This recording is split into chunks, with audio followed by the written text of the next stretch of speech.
بسم الله الرحمن الرحيم بسم الله الرحمن الرحيم اللهم صل على محمد وعلى آل محمد كما صليت على إبراهيم وعلى آل إبراهيم إنك حميد مجيد اللهم بارك على محمد وعلى آل محمد كما باركت على إبراهيم وعلى آل إبراهيم إنك حميد مجيد.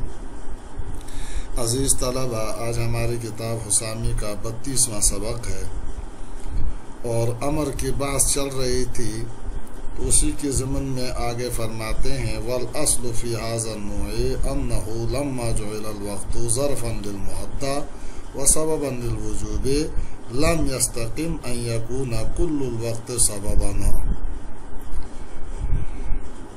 والأصل في هذا النوع، اور اصل اس نوع میں یہ ہے کہ انه لما جعل الوقت ظرفا للمؤدى، کہ جب وقت کو بنایا گیا معدہ کے لیے ظرف وسببا للوجوب، اور وجوب کے لیے سبب، تو لم یستقم، تو درست نہ ہوگی یہ بات کہ ان یکون کل الوقت سببا، کہ پورا وقت سبب ہو. کیوں؟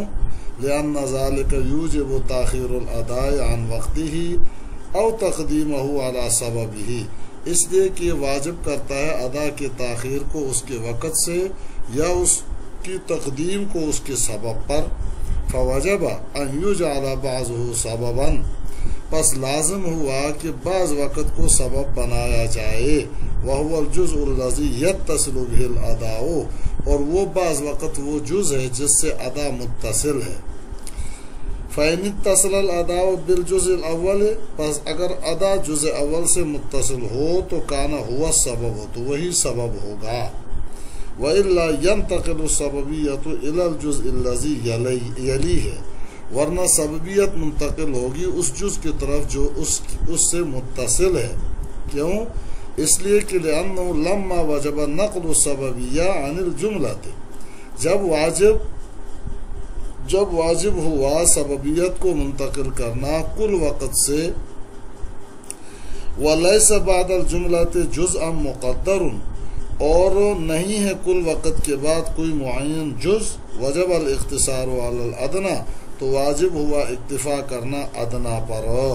یعنی ادنا جز پر اکتفا کرنا واجب ہوا. ولم یجوز تقدیرہ علی ما سبق قبیل الاداء،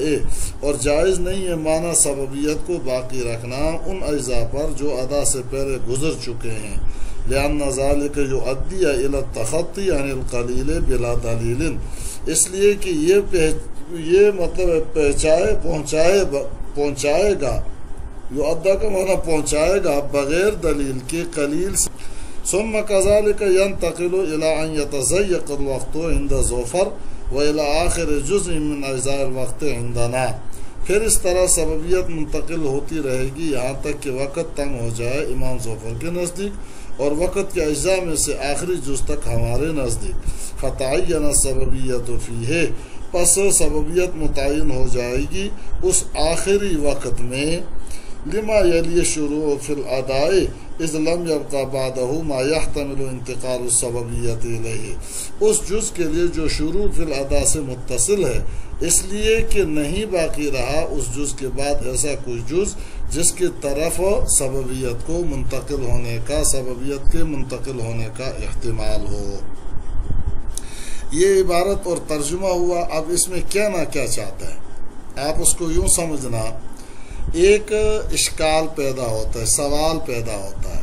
کہ موقت بالوقت کی پہلی قسم جس میں وقت معمول بھی کے لیے ظرف اور سبب ہوتا ہے، تو یہ دونوں باتیں کہ وقت ظرف بھی ہو سبب بھی ہو، یہ کیسے جمع ہو سکتی ہیں؟ اس لیے کہ ظرف کا تقاضا تو یہ ہے کہ معمول بھی وقت میں ہو، اور سبب کا تقاضا یہ ہے کہ معمول بھی وقت کے بعد ادا ہو، کیونکہ سبب مسبب پر مقدم ہوتا ہے. تو مصنف رحمہ اللہ نے اسی سوال کا جواب دیا کہ پہلے قسم میں جب ہم نے وقت کو ظرف بنایا اور وجوب کے لیے سبب بنایا تو پورے وقت کو سبب نہیں بنایا جا سکتا، کیونکہ اگر پورے وقت کو سبب بنائیں گے تو یا تو ظرفیت کے معنی ختم ہو جائیں گے یا سببیت کے معنی ختم ہو جائیں گے یا دونوں ختم ہوں گے. اس لیے کہ معمول بھی کی ادائیگی کی 3 ہی صورتیں ہیں، یعنی اس کی صرف 3 صورتیں. نمبر 1 وقت کے بعد ادا ہو، اور نمبر 2 وقت سے پہلے ادا ہو، نمبر 3 یا وقت میں ادا ہو۔ اگر پہلی صورت ہے یعنی وقت کے بعد ادا کر رہا ہے تو اس میں سببیت کے معنی کی رعایت تو ہے، کیونکہ سبب مسبب پر مقدم ہوتا ہے اور یہاں ایسا ہوا، لیکن ظرفیت کے معنی فوت ہو گئے کیونکہ ادا وقت سے مؤخر ہو گئی، جبکہ ظرفیت وقت میں ادا کو چاہتی ہے۔ اور اگر دوسری صورت ہے یعنی وقت سے پہلے ادا کر رہا ہے تو ظرفیت اور سببیت دونوں فوت ہو جائیں گے، کیونکہ نماز وقت میں ادا نہ ہوئی تو ظرفیت نہ رہی اور سبب مسبب پر مقدم نہ رہا، بلکہ الٹا ہو گیا، یعنی مسبب سبب سے پہلے ہو گیا تو سببیت نہ رہی۔ اور اگر تیسری صورت ہے یعنی وقت میں ادا کر رہا ہے تو اگرچہ ظرفیت کے معنی کی رعایت تو ہو رہی ہے مگر سببیت فوت ہو رہی ہے، کیونکہ سبب مسبب پر مقدم ہوتا ہے اور یہاں دونوں ساتھ ساتھ ہیں، بس پورے وقت کو سبب بنانے میں یہ خرابیاں لازم آ رہی ہیں۔ تو مصنف فرماتے ہیں کہ سبب وقت کے بعض حصے کو بنائیں گے اور وہ وقت کا وہ جزء لا یتجزا ہے جس کے ساتھ نماز کی ادا متصل ہے، یعنی تحریمہ سے پہلے والا جزء، بس اس میں 4 صورتیں ہوں گی، یعنی 4 شکلیں یا 4 صورتیں بنیں گی۔ وہ 4 صورتیں یوں بنیں گی: نمبر 1، نماز اول وقت میں ادا ہوئی تو پہلا جز سبب ہوگا۔ نمبر 2، اگر اول وقت کے بعد ادا ہوئی تو بعد کے اجزاء میں سے جو جز ادا سے متصل ہے وہ سبب ہوگا۔ نمبر 3، اور اگر اجزاء گزرتے گئے اور پھر آخری وقت ناقص جز آ گیا تو وہ ناقص جز سبب بنے گا، جیسے عصر کی نماز میں یہ تیسری صورت ہوئی۔ نمبر 4، کہ نماز کا پورا وقت گزر گیا اور اب پڑھ رہا ہے یعنی قضا کر رہا ہے تو یہ پورا وقت سبب ہوگا، کیونکہ اب پورے وقت کو سبب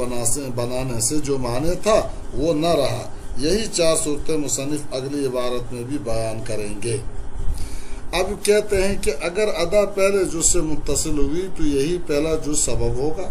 اور اگر پہلے جز میں ادا نہ پائی گئی تو سببیت اگلے اجزاء کی طرف منتقل ہوتی رہے گی۔ اسی طرح پورے وقت کو چھوڑ کر ایک جز کو سبب بنانے کی ضرورت اس لیے پیش آئی کہ پورے وقت کو سبب بنانے میں ظرفیت یا سببیت کے معنی فوت ہو رہے ہیں،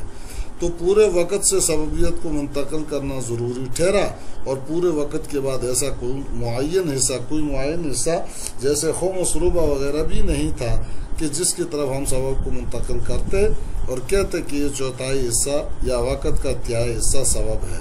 کیونکہ پورے وقت میں نماز پڑھ سکتا ہے، لہٰذا جب کوئی معین حصہ بھی نہیں ہے اور پورے وقت کو بھی سبب نہیں بنا سکتے تو ادنا مقدار پر اکتفا کرنا ضروری ہوا، اور ادنا مقدار وہ جز ہے جس کے ساتھ ادا متصل ہے، کیونکہ یہ جز ادا سے ملا ہوا ہے اور اصل سبب میں یہی کہ وہ مسبب سے ملا ہوا ہے۔ آگے ماتن مصنف ولم یجوز تقدیرہ سے ایک سوال مقدرہ کا جواب دے رہے ہیں کہ آپ ادا سے متصل جز کو سبب قرار دے رہے ہیں تو صرف ادا سے متصل جز کو سبب قرار دینے کے بجائے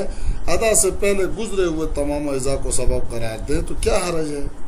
اس کا جواب دے رہے ہیں کہ ادا سے پہلے گزرے ہوئے تمام اسباب کو سبب قرار دینا درست نہیں ہے، کیونکہ دلیل کا تقاضا تو یہ ہے کہ پورا وقت سبب ہو جیسے قضا میں ہوتا ہے، یا وہ ادنا جو سبب ہو کیونکہ یہ ادا سے ملا ہوا ہے، اور اصل سبب میں یہ ہے کہ وہ مسبب سے ملا ہوا ہو، اور ان دونوں کے علاوہ کو سبب بنانے کی کوئی دلیل نہیں، لہٰذا ادا سے پہلے کے تمام اجزاء کو سبب بنانے میں قلیل جزء متصل بالادا سے بغیر دلیل کے اعراض و تجاوز لازم آ رہا ہے، جو جائز نہیں ہے۔ ہاں اگر کوئی دلیل ہوتی تو گزرے ہوئے اجزاء کو سبب بنا سکتے تھے، مگر کوئی دلیل نہیں ہے، لہذا قلیل یعنی جزء متصل بالادا سے تجاوز نہ کریں گے۔ ثم کذالک سے مصنف کہتے ہیں سببیت پہلے جز سے منتقل ہوتی رہے گی یہاں تک کہ ہمارے نزدیک آخری جز تک جو تحریمہ کی مقدار ہے، اور امام ظفر کے نزدیک جب 4 رکعت کے بقدر وقت باقی رہ جائے تو وہاں تک سببیت منتقل ہوگی۔ اب اس کے بعد سببیت آگے منتقل نہیں ہوگی، کیونکہ اگر 4 رکعت کے بعد